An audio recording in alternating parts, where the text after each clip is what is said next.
This is how to set your twin timer. If you look here, you'll see minutes and seconds. You just switch this to operate from seconds to minutes. Down here, same thing on the top, minutes and seconds.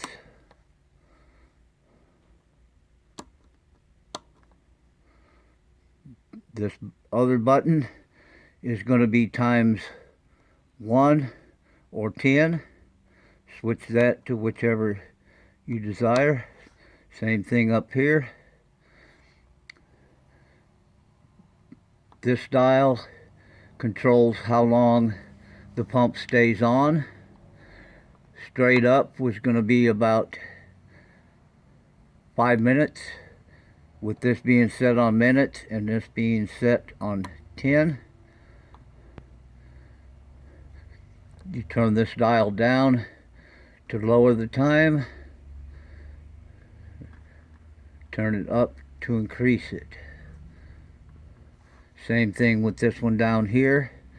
This one controls how long the pump stays off.